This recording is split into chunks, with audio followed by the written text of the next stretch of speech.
का कारण क्या? लक्ष्मी सबसे ज्यादा प्रसन्न कौन से दिन होती है?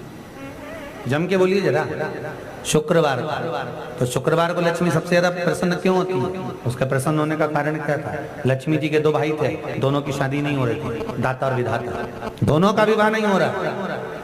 और दाता विधाता के लिए लक्ष्मी बड़ी परेशान थी, रोज नारायण से कहती थी प्रभु कुछ कृपा करिए, दाता विधाता का विवाह नहीं हो रहा, उम्र होती चली जा रही, इनका कुछ करिए प्रभु, आप नारायण आप कुछ तो कर सकते हो। भगवान नारायण ने तब लक्ष्मी से कहा एक काम करो, बेलपत्री के पेड़ के नीचे बैठकर लक्ष्मी तुम अनुष्ठान करो तुम्हारे भाइयों के विवाह के लिए। इसलिए आज भी हमारे हिंदू धर्म की रीति है कि बेलपत्री के पेड़ के नीचे शाम के समय लक्ष्मी का वासा होता है। इसलिए लोग इस बेलपत्री के पेड़ के नीचे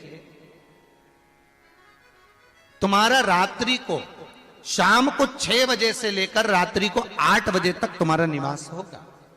जैसे पीपल के पेड़ में देवताओं का निवास, आपको आप लोगों ने यदि पद्म पुराण पढ़ी होगी या सुनी होगी तो उसमें स्पष्ट कहा है, पीपल के वृक्ष की गणना, ध्यान देना, पीपल के वृक्ष में सुबह 4 बजे से लेकर 7 बजे तक ब्रह्मा जी का वासा होता है। पीपल के वृक्ष में सुबह 7 बजे तक ब्रह्मा जी का वासा, 7 बजे से लेकर 10:30 बजे तक पीपल के वृक्ष में भगवान विष्णु का वासा होता है। कितनी बजे तक? 10:30। 10:30 से लेकर 11:30 12 बजे तक पीपल के वृक्ष में पितरों का वासा होता है। इसलिए हमारे यहाँ पितरों को श्राद्ध पक्ष में जो भोजन कराया जाता है वो 10:30 से 12 के बीच में कराया जाता है।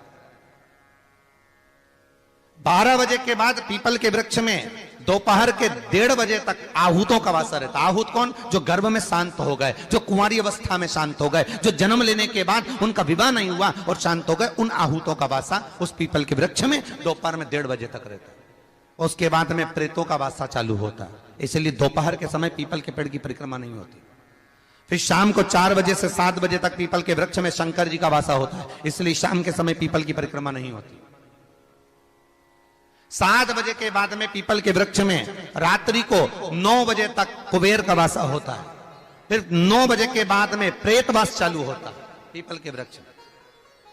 उसी तरह बेलपत्री का जो वृक्ष है, उस बेलपत्री के वृक्ष के नीचे रात्रि को 8 बजे से लेकर 12 बजे तक बेलपत्री के पेड़ के नीचे कुबेर का निवास होता है। महाराज कुबेर का निवास। प्रयास करा करो इसी बेलपत्री के पेड़ के नीचे हम दीप लगाएं, घी का दीप। यदि संपदा की कमी हो तो, अगर भगवान ने खूब संपदा दी है तो भले मत लगाओ, कोई दिक्कत।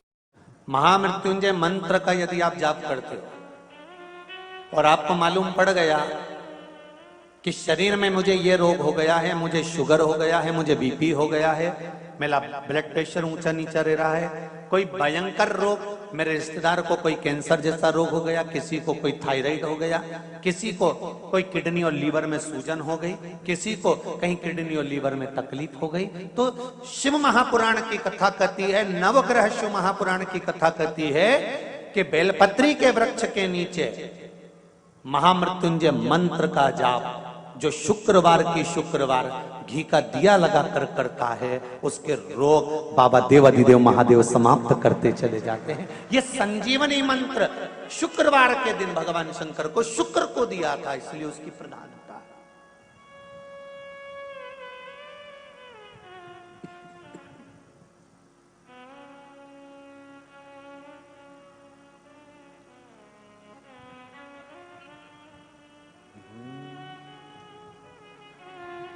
ये वो संजीवनी मंत्र।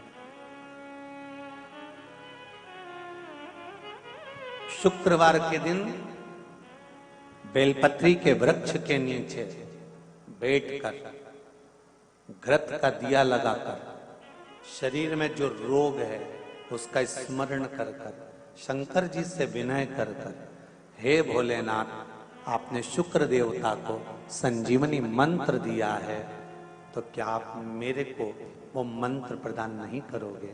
मेरे रोग, मेरी बीमारी, मेरे दुख को आप नहीं हरोगे?